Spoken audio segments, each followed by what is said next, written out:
Recording is in progress. This is Andrew Williams Jr. I'm here today. Today is October the 22nd, 2022, and we're having an impromptu discussion with retired General Arnold Gordon Bray. Today's session will be involving global business incubation and their proposed quantum leap for 2030. So with that, before we get started, General Bray, I would just like to share with you my screen that has information that brought me to where I am right now. Let's see if I can do this. Yes. This began with a conversation with Phil Brown and myself just earlier this week. Phil asked me to come forward with an idea of how we could actually adapt the blueprint that global business incubation had developed up to this point and take us forward to the future. So 2030 is the target date we're looking at, because it was Lou Myers who developed this idea of a quantum leap 2020. And so here we are now, and the next decade is 2030. But I do want to refer back to the discussions that were had at Long Beach, California, that involved the vision of Dr. George Kaczmetsky and Lou Myers, the chairperson of Global Business Incubation. And their idea was to have a model business incubation system that would proactively gather and share information about a forum for collaboration between small business, students, and self-employed, corporations, community organizations, and at that time, Cal State University Long Beach Student Life and Development, to identify resources for the development of a power innovative model, business incubation for the 21st century. So with that, I'm just going to briefly scroll through here.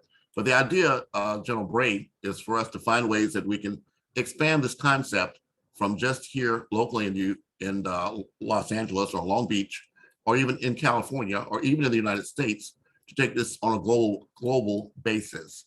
So as I said, I'm just going to scroll through here. Anyone seeing this later can just stop it and they can review this in more detail. But I'm just scrolling through. This is what Tanya McDonald had championed back in 2013. So I'm not trying to reinvent the wheel.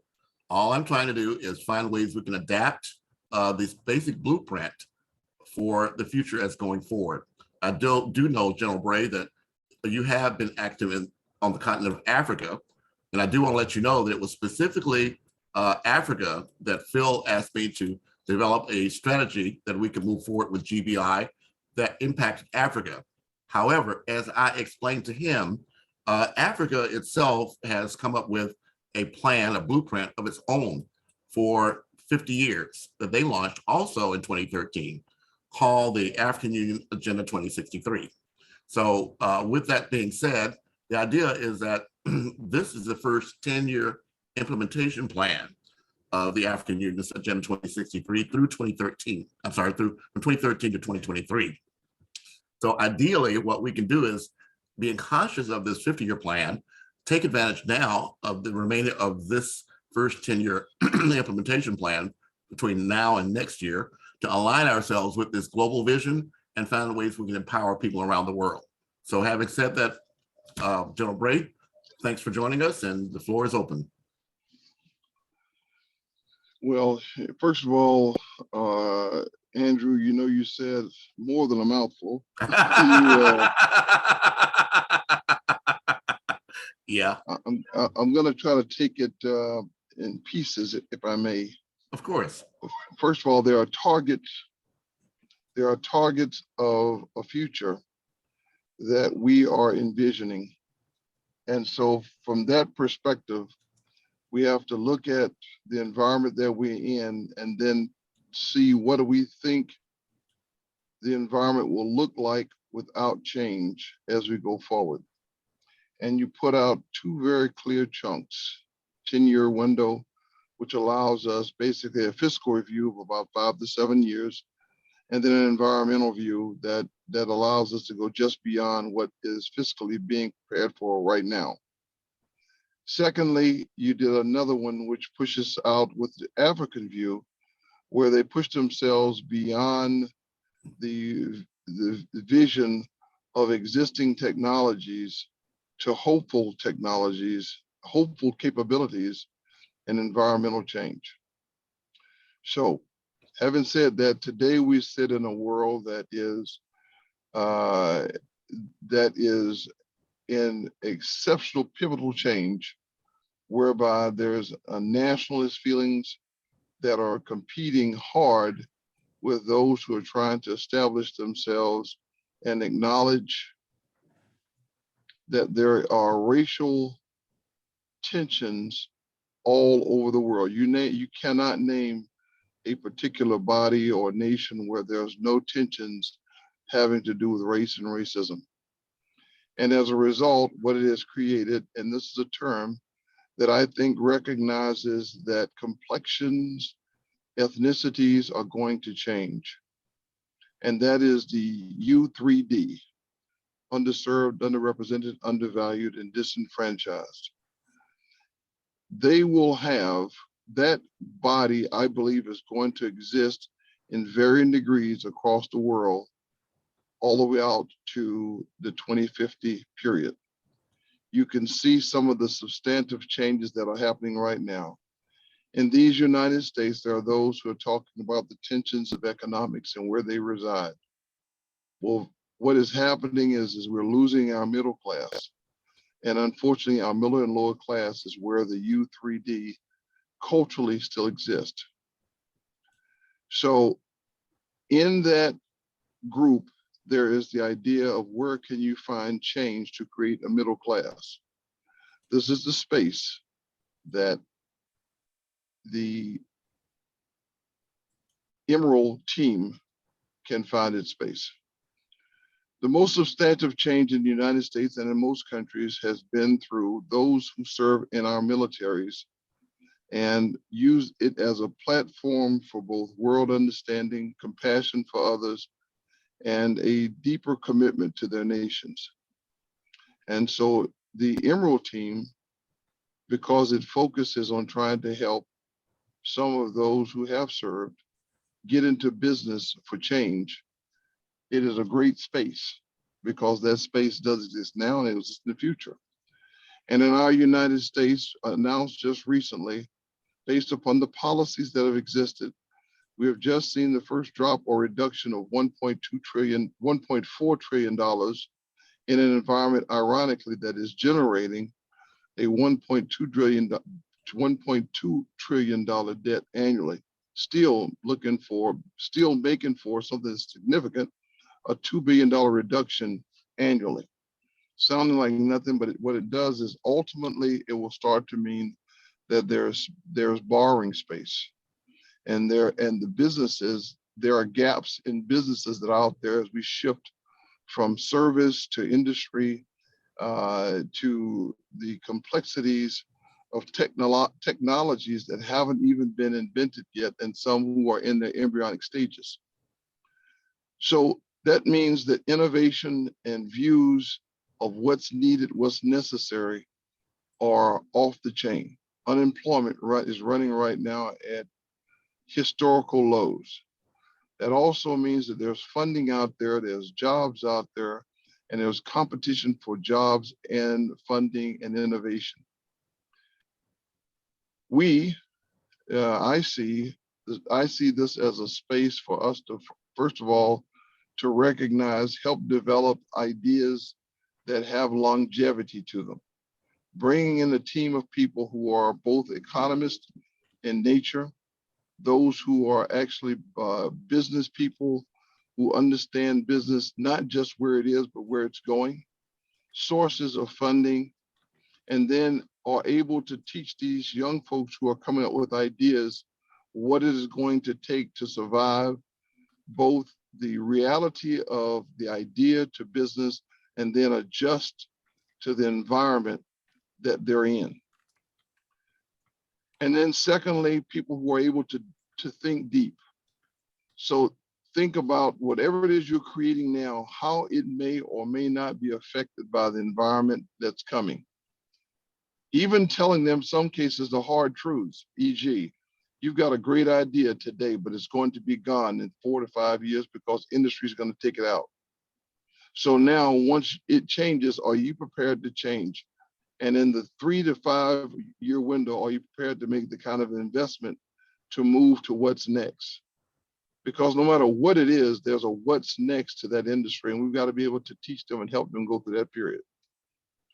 The work that I've been doing up to now includes about 17 different volunteer organizations, and it ranges everywhere from character leader development issues associated with Scouts BSA, to work with universities, state and private, to help them talk to young people about where they're going to go, to being in communities, to helping them look at co-ops that they invested 30 years of their life in and now have to make adjustments to the fact that the house that they bought with a HUD in a HUD environment as a co-op is going to disappear because their management team never looked at the kind of sustainment that's necessary, so they lost their house because it failed to meet the requirements. So now we've got to help teach them, and oh, by the way, teach their kids about wealth management. The 4 pillars that I have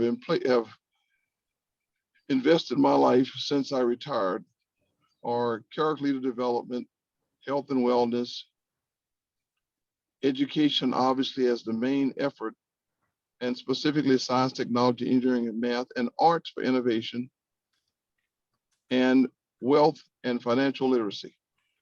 That's why I've invested my time to help training folks.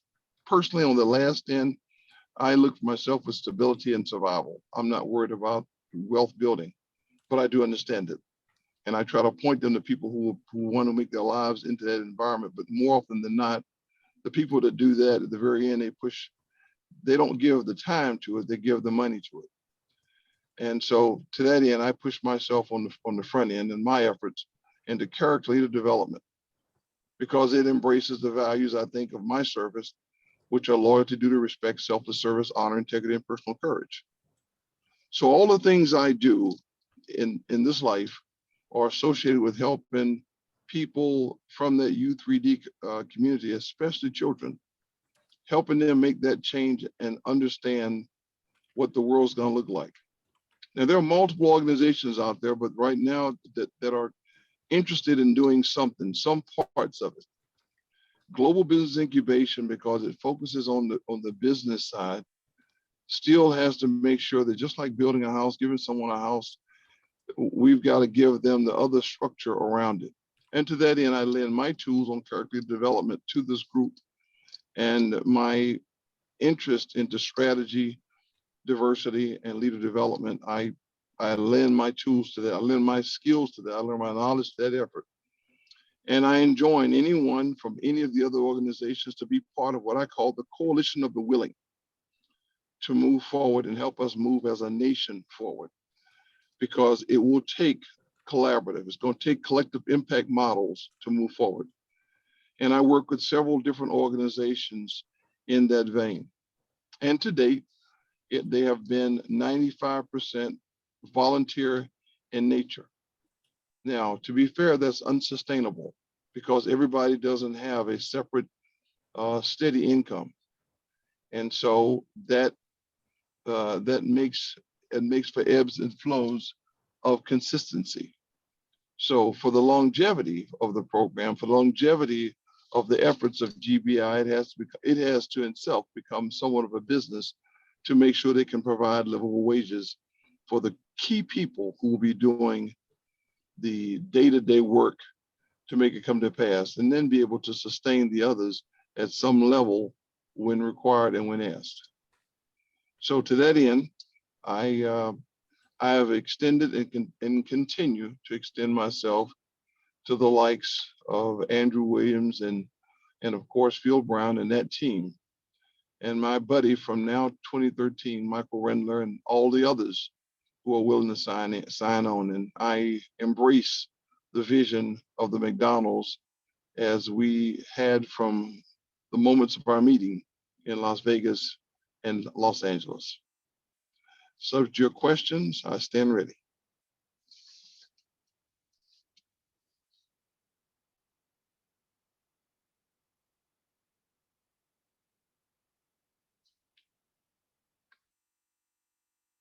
I can't hear you, Andrew.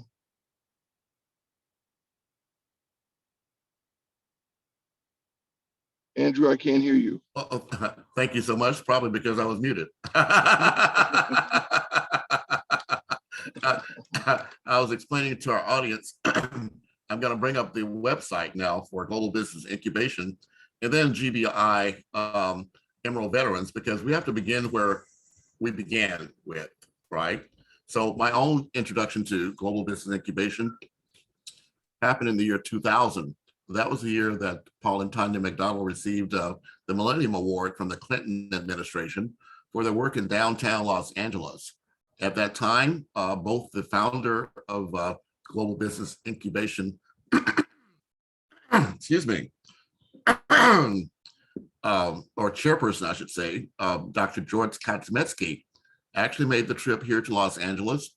He brought along with him Dr. Raymond Ye, who is the author of Zero Time Management Philosophy for the 21st Century, that greatly impacted my own work, and Mr. Lou Myers, who many people know as an actor, but he was also chairperson of Global Business Incubation. It was at that time that I was asked to step into the role of becoming the GBI Zero Time Solutions Facilitator. So on the website, Global Business Incubation Inc., you'll find a description of the idea that we were having then to create infrastructure, innovation, and investment outcomes for the variety of sectors.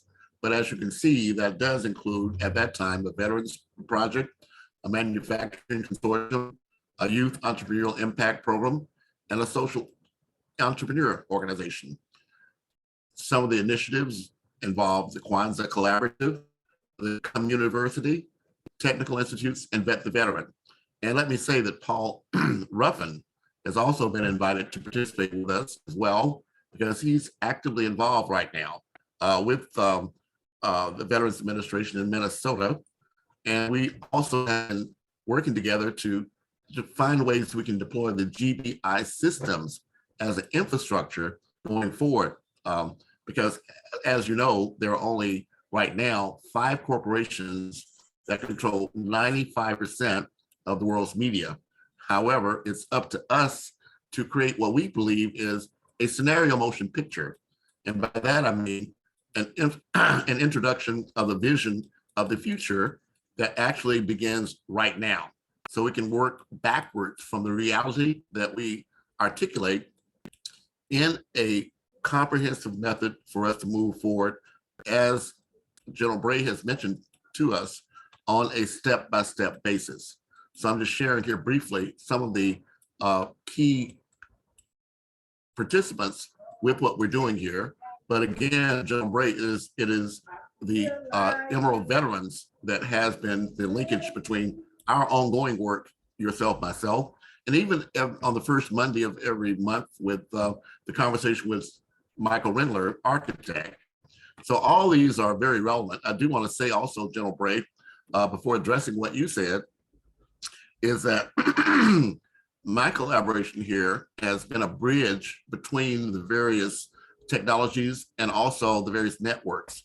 My own effort with think tanks began in 1984 in Los Angeles, California, when I created the Power Referral Network. It was in 1990, and as I said, in 2000, when I met Paul and Tanya McDonald with the Global Business Incubation Think and Do Tank. It was in 2012, and I introduced him to Michael Rindler and his wife, Professor Marcelo Oliva,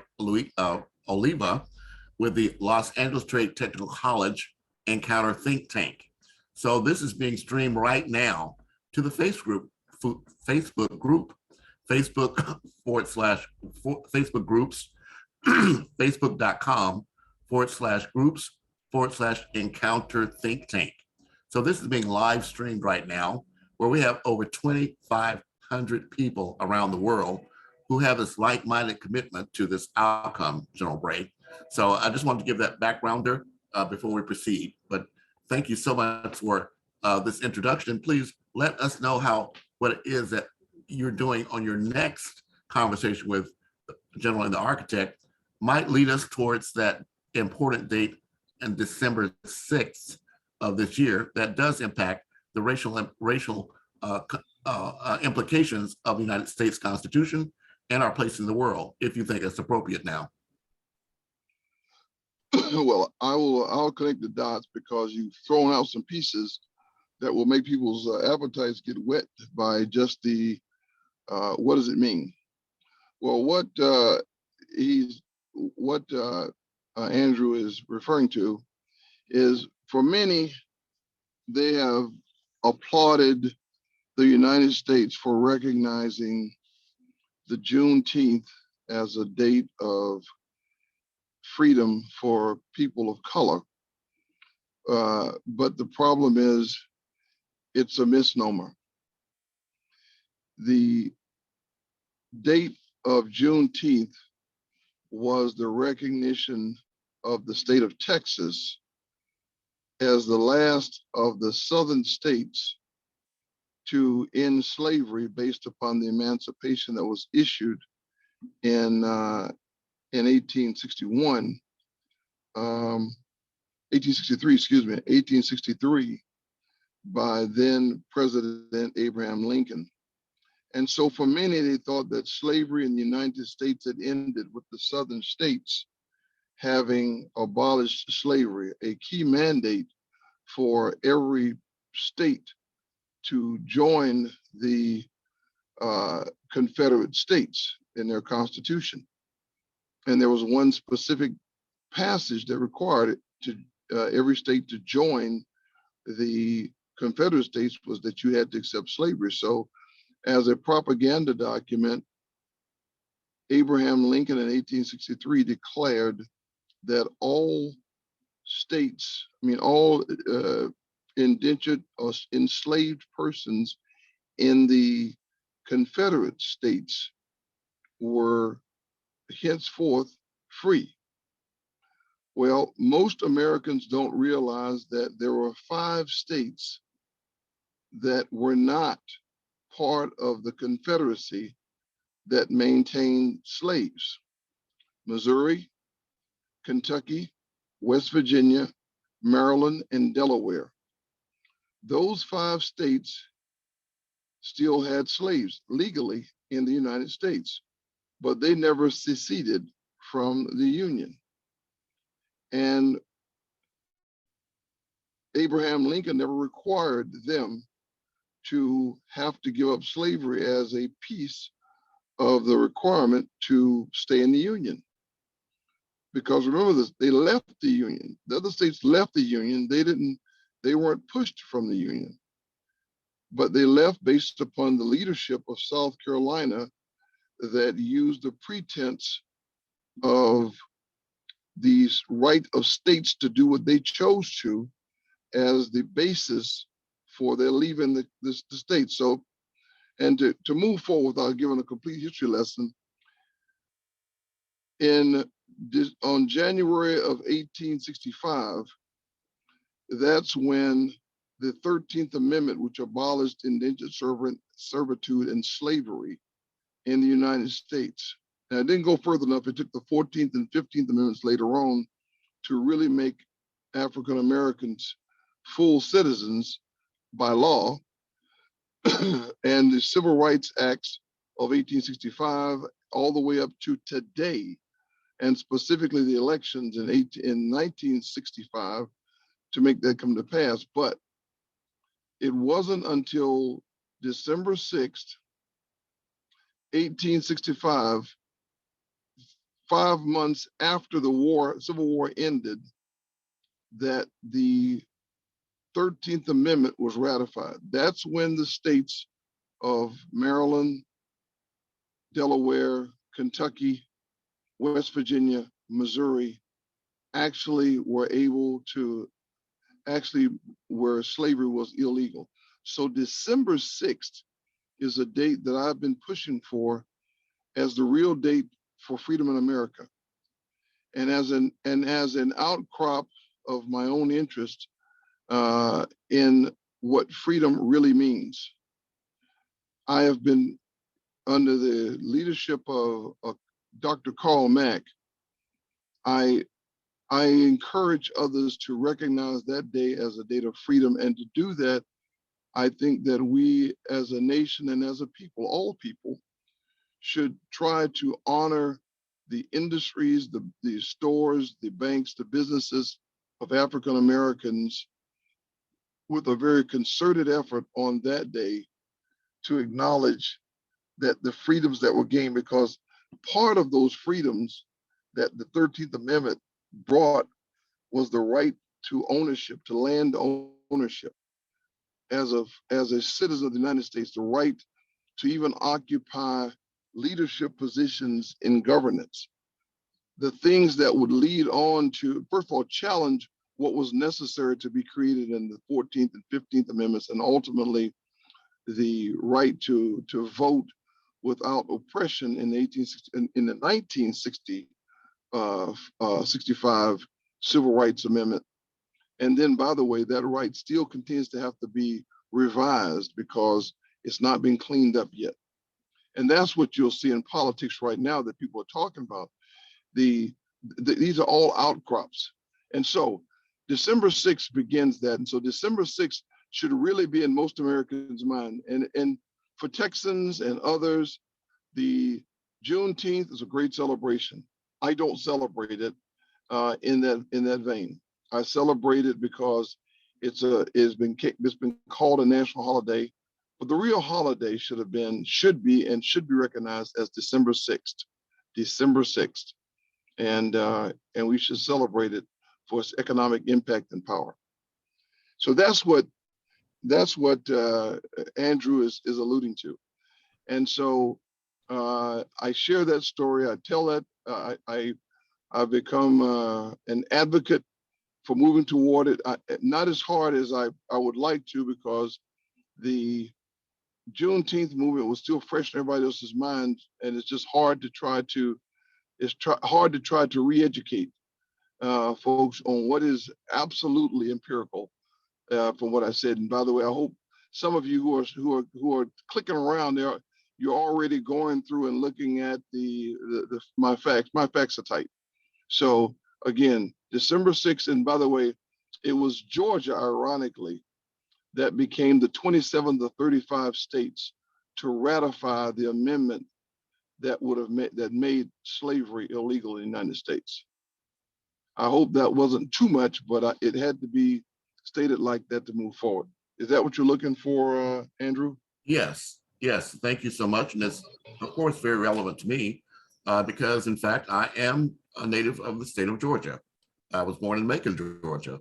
So I do, in fact, believe that not only is what you say relevant, but it's also important for people to understand that everything is still tied together. As Michael Rendler says, we're not just in the Internet of Things, we're in the Internet of everything. Everything is connected together.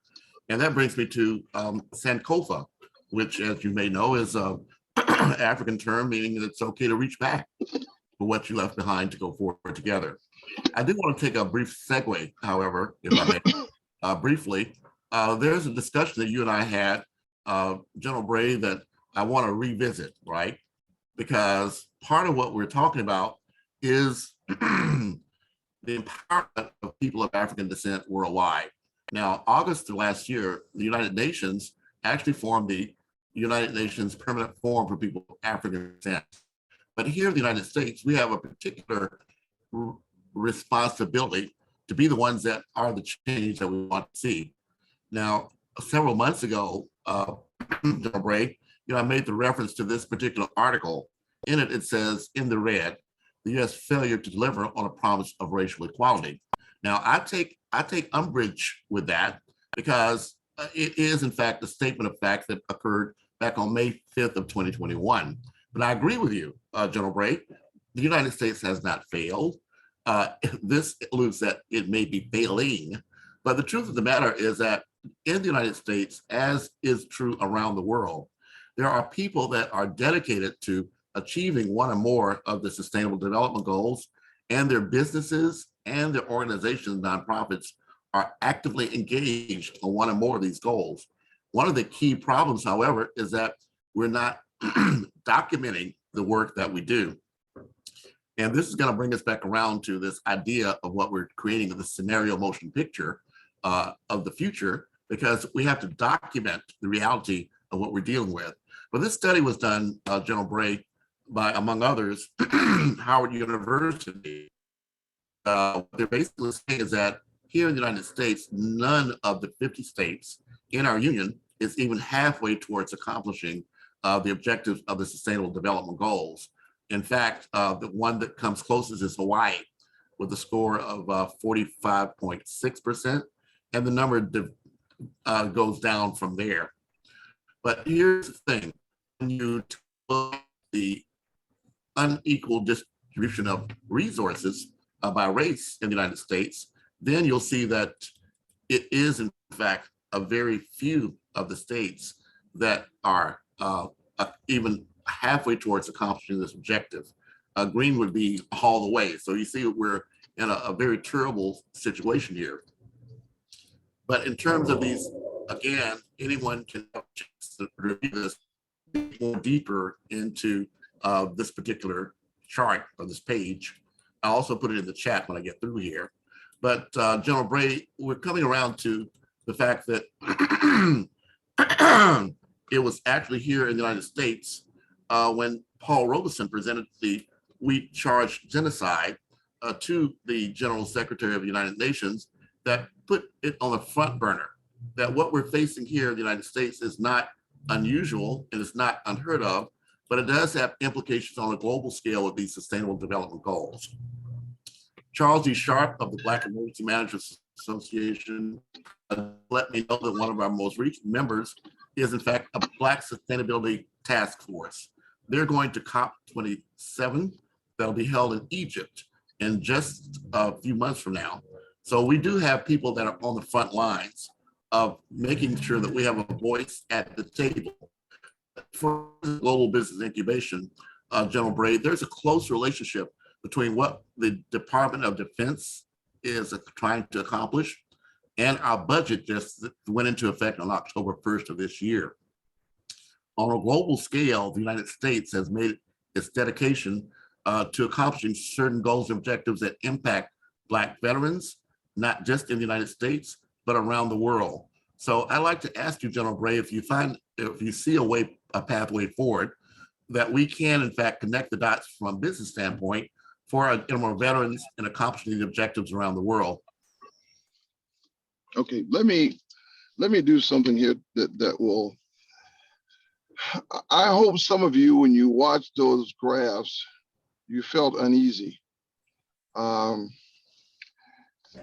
Because, and I hope you felt uneasy in several ways. One, uneasy because it doesn't necessarily feel that way for you, good or bad or indifferent. The second thing I'd like to try to do is like try to put the mission that you put in front of me on a right kind of a scale. In that article, it talks about the United States, whereby we said we hold these truths to be self-evident that all men are created equal. That was a contentious passage at that time. And by the way, no one else in the world was even thinking that way because most of the other nations never even considered it because homogeneity was the idea of most nations. Language, source of history, tribal rulings around all of them, every one of them. And, you know, even the religious, we were created in many ways so that the Christian wars would stop. I'm gonna say that again. The United States was created even to quell the Christian wars that were generating in Europe. Because you gotta remember, up until 1072, there was really those who believed that there was a triune God and those who believed that there was essentially one God, but they couldn't figure out who he was and what else was going to happen with him. and wars were being fought, and sometimes they were trying to describe who he or it was. The United States broke those barriers.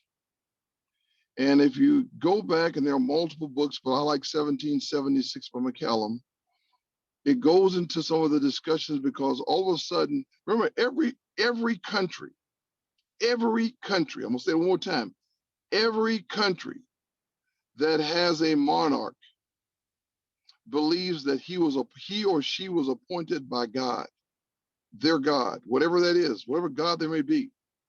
And so therefore, the leadership is not subject to any individual coming up from nowhere to be. The United States changed that entire paradigm. The only other guys that were thinking differently like that, even they had a tilt to it, and that was the Native Americans of the United States, specifically the Iroquois. But most of them still had a hierarchy that came with birth. Our country changed that. We changed that. We went to look at the things like the Bill of Rights, the Magna Carta, and if a king could be subject to the rules and laws, that means that people are starting to recognize there's something different.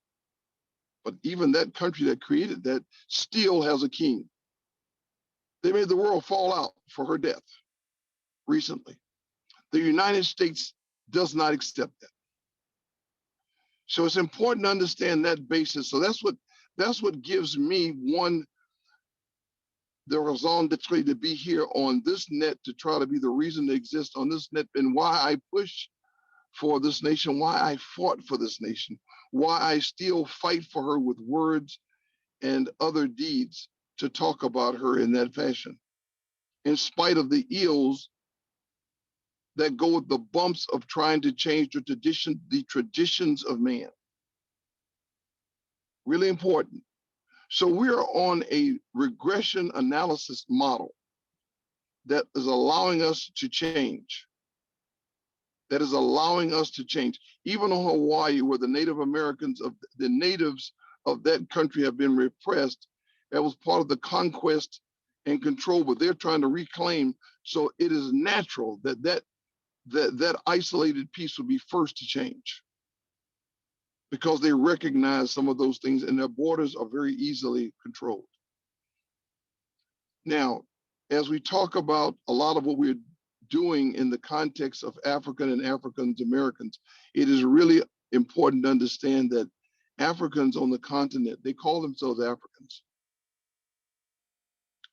But the reality is many of those from the outside look at Africans and focus primarily on the skin tones of those who are from sub-Saharan Africa,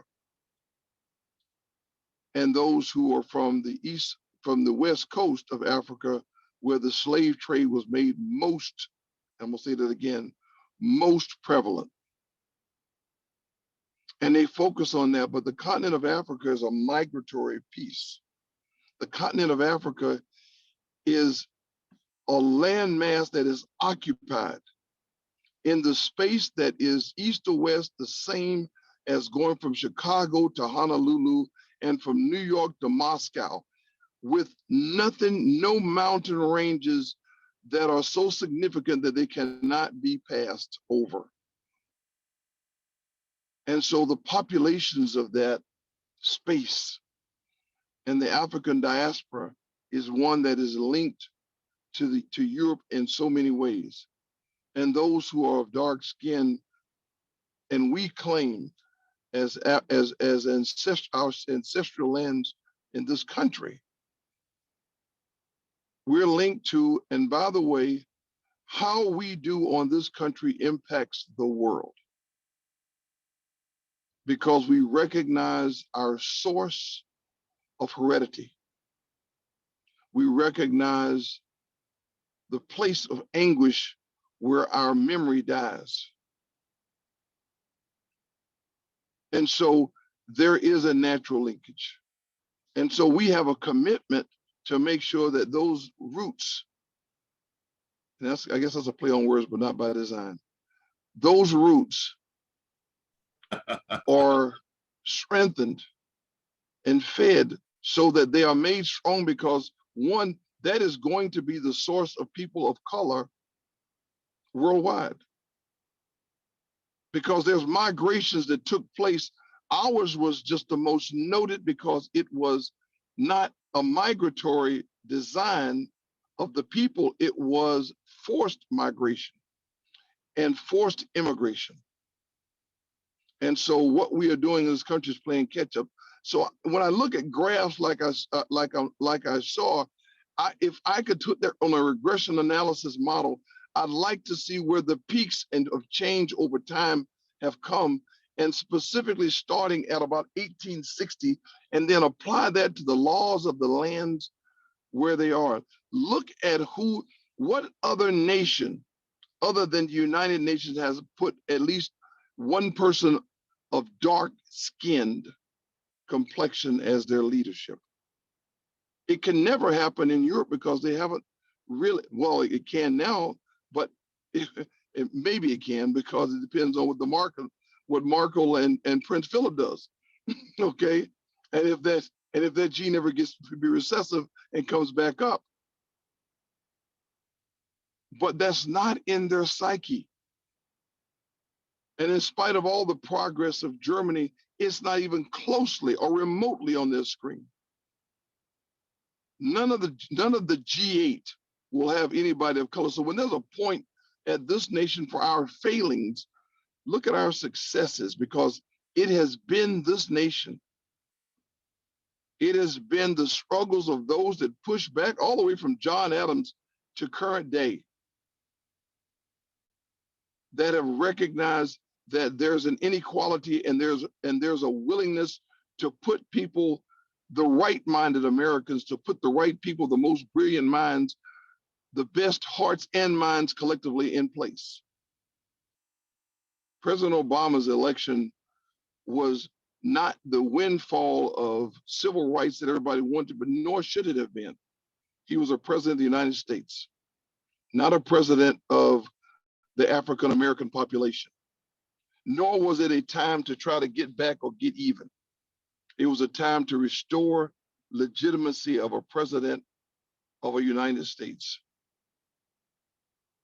And we took a back seat for a few moments, but we'll get that back. And so I would ask you to start to look at what are the essential steps. The essential steps of these is pretty simple. And I say pretty simple. It is one, to open our intellectual capacity and start to be Socratic in our thought about getting the best people from the best places to move forward. It is about giving opportunities and leadership to those brilliant minds who are not being given the opportunities to change, and staying with them long enough to make sure they understand what they didn't understand. A year and a half ago, I was talking to Big U, the leader of the Crips, at a time. And he had been a Boy Scout for a short period of time, but he couldn't afford it.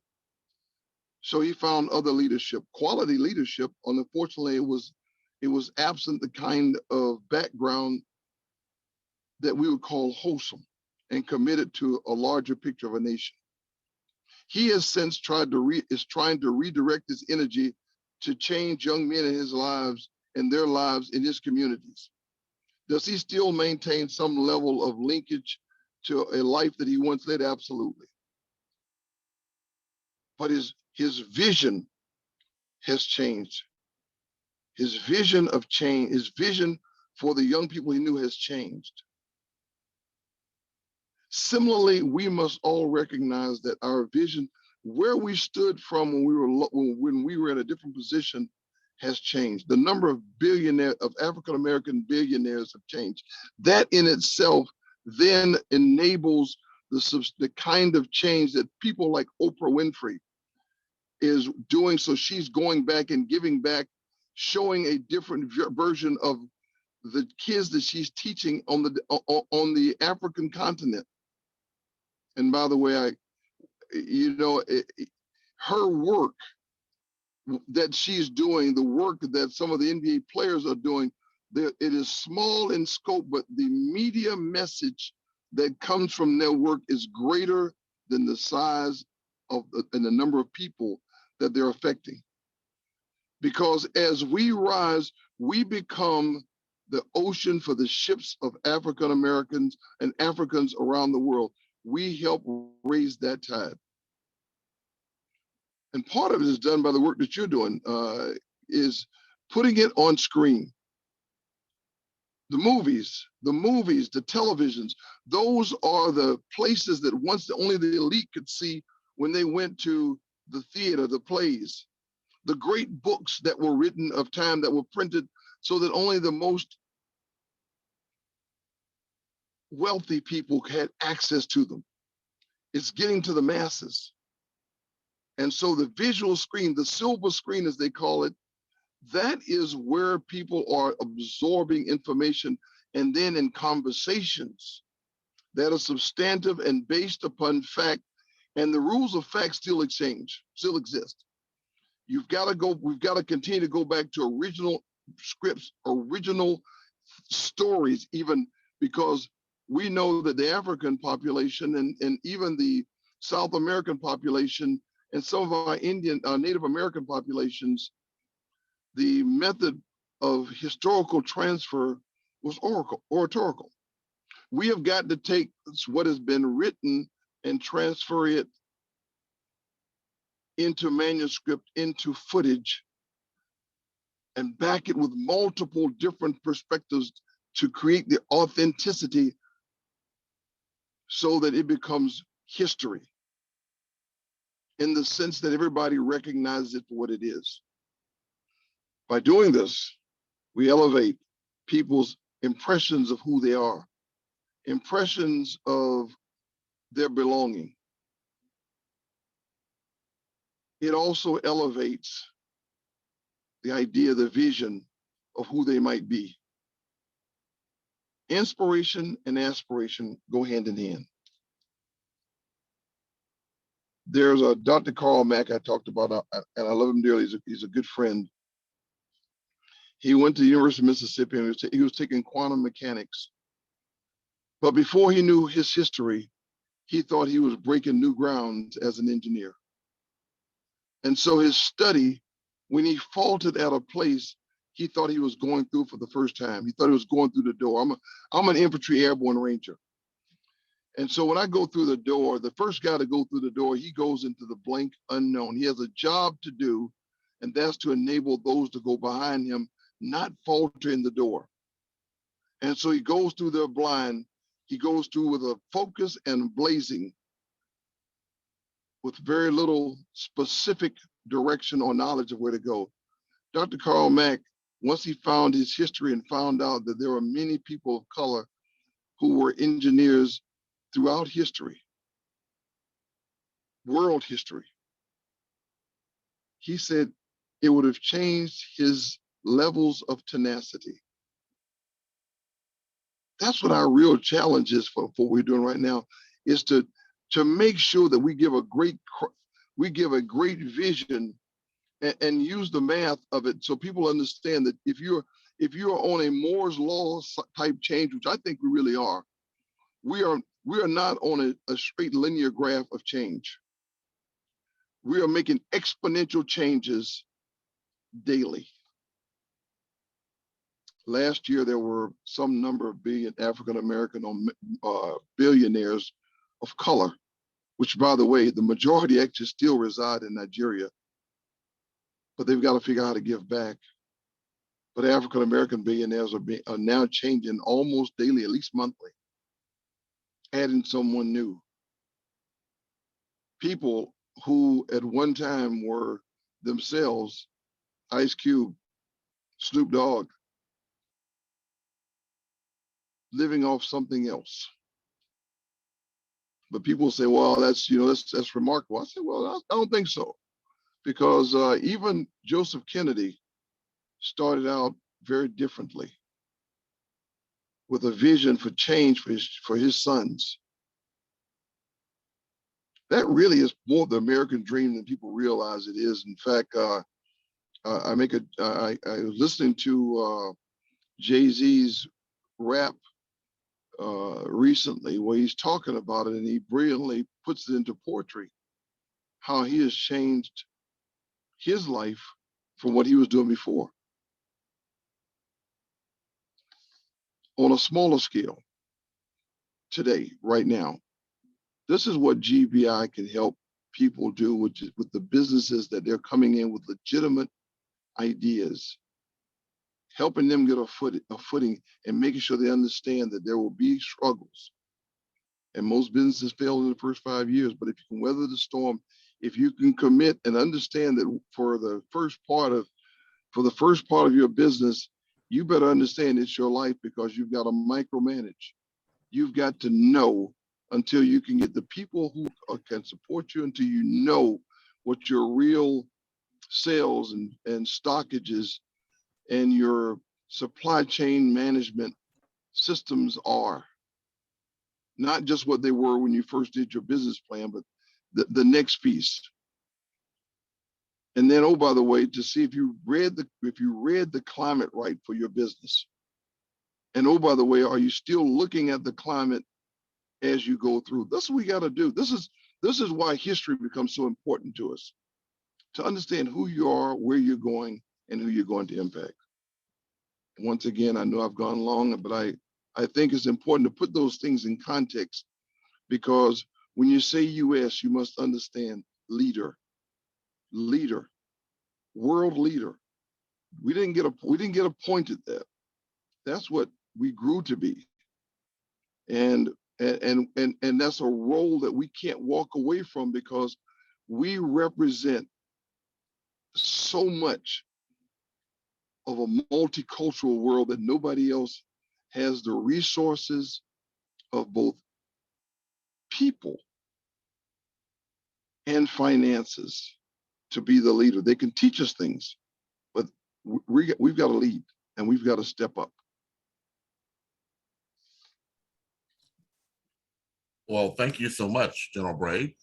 And if you'll notice on my screen, I've taken the liberty of reaching back to bring us into the future. And this is the book of change that was visualized by myself based on the work of Paul McDonald and the whole business incubation. This particular slide is from a presentation that was developed for a 50-city tour of the colleges. Again, Quantum Leap 2020 was a vision of a 50-city college tour developed back in 2014 to take advantage of the popularity of A Different World, the television show that starred Lou Myers. But the idea was that we would look to go to the future. There's a background description here of not just Lou Myers, but also another important member, Mike Knox of the GBI family, who was very well versed in the what's now called the metaverse. But all this work was intended to realize the dream or the vision that Martin Luther King pointed towards when he says he's been to the mountaintop and he sees ahead of the future.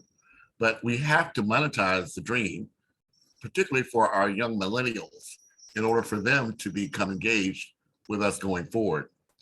So in that regard, General Bray, I want to revisit this Quantum Leap 2020 to 2030. And again, I'm believing that we have to begin with our youth, and we have to begin with education as a key cornerstone of what we're trying to accomplish in our objectives.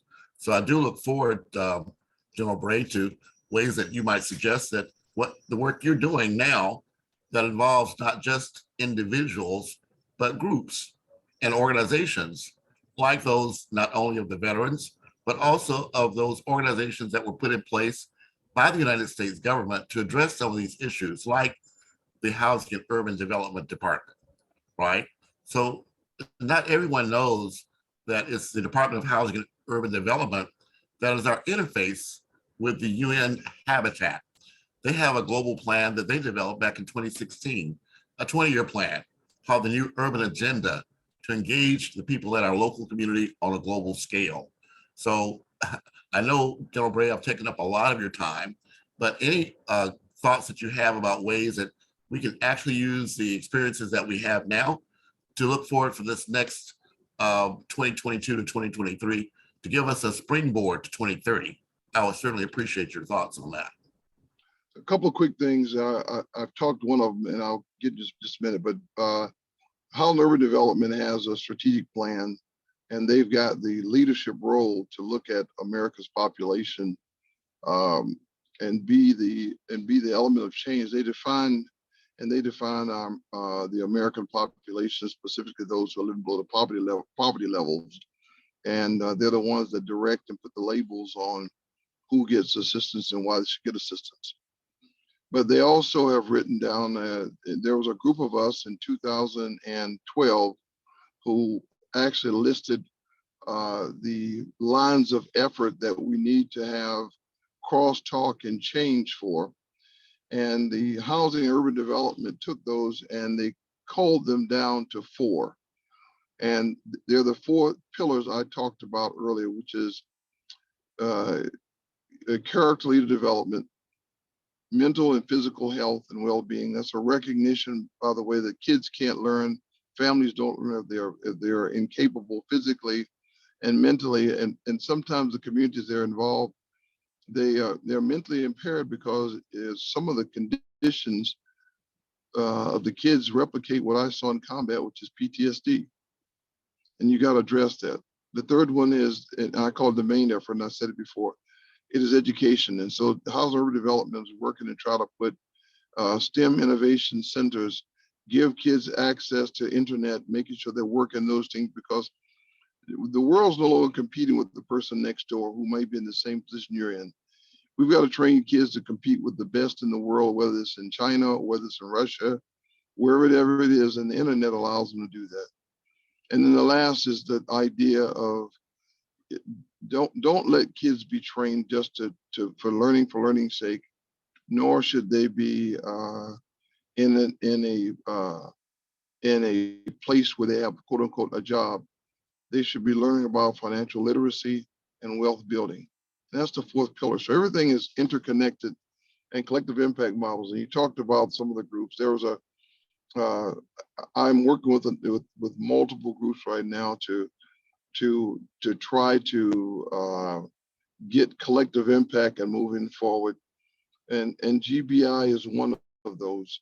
There are also some more standard groups that people recognize that I'm part of. I work with I'm also an advisor to the chancellor at Fayetteville State University, part of the University of North Carolina system, to talk about military leadership and how it can be part of this change, and what he's doing with cyber and things like that at his university, as well as supply chain management.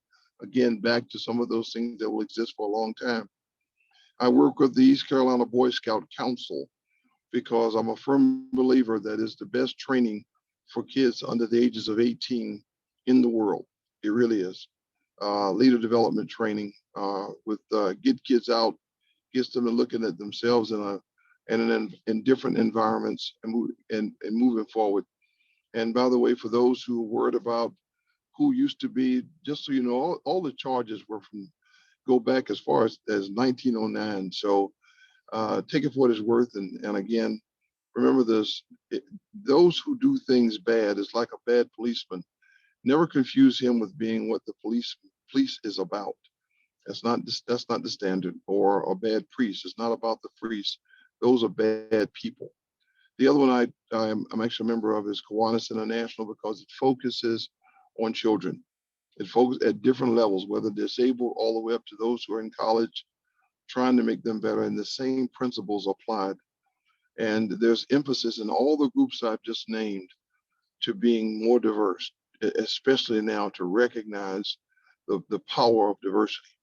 So those are some of the things that we have. And again, I believe HUD is the key to making sure that everybody starts viewing the world from the same platform, and who should fall in what categories. And while I hate that in general, it at least gives you a platform. And the other thing we're doing is we're recognizing part of the dream of Martin Luther King Jr. As he passed, there were 2 things that he was worried about, actually 3. He was worried about militarism of our country. He was worried about poverty in this country and ownership. And so he created at that time what was a part of a HUD program that say, let's cut apart failing parts of a city make them tax exempt. Today, we're calling them opportunity zones. And then allow construction that involves the population. The requirement for an opportunity zone under his leadership was that whatever you built there, it has to be to help develop, create a career for the population in which they exist in and around that area. If we can re-grasp that concept, leverage the idea and the opportunities in the opportunity zones, I think we have a real clear pathway for substantive change in our nation. Thank you.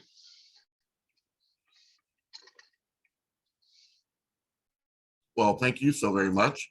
I do want to revisit the Envision Centers, because that has been very much involved with part of our conversation with Michael Rendler on a monthly basis for the last year or so. And, you know, it's transitioned into VCAP, or the Virtual Community Action Planning Tool. But I know your time is very valuable, sir. I don't want to take up more than that's available, but I want to open the floor to any thoughts that you may have, or anything that you want to share about next steps as we go forward. And this is my closing shot. VCAP, or the Virtual Community Action Planning, is it really is a learning methodology, or an environmental methodology, whereby you take the youth of an area and you give them certain skills and abilities, and you teach them about their environment, so that when they finish, they are able to envision what their city, their community would look like, tied to an existing community.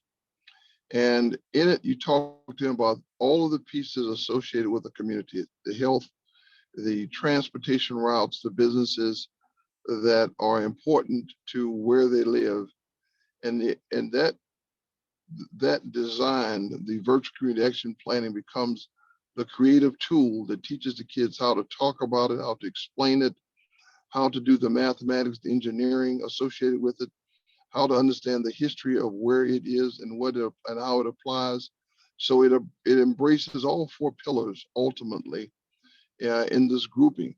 And if we can do this right, it will occur inside of those communities where the kids can go ahead and literally have a product at the very end that is a virtual depiction of how they envision their city would look. And it usually takes some coaching, some mentorship to help them walk through the pieces of what's happening. And it becomes the central tool to the science, technology, engineering, and math education pillar of change inside of a location. And again, I thank you for all that you've done. And but I've got a break now, and I appreciate you. Thank you. Thank you so much, sir. We'll pick this up later, because that's the transition from what you're talking about here in the United States to those territories that also where HUD has an impact, like Puerto Rico, Guam, et cetera, and worldwide, where anywhere there's a veteran, there's also a chance for us to bring this to the local community. So thank you so very much, General Bray. We're going to wrap it up for this session. Have a fantastic day, sir. Again, thank you so much for your time. Godspeed. Very well. Thank you.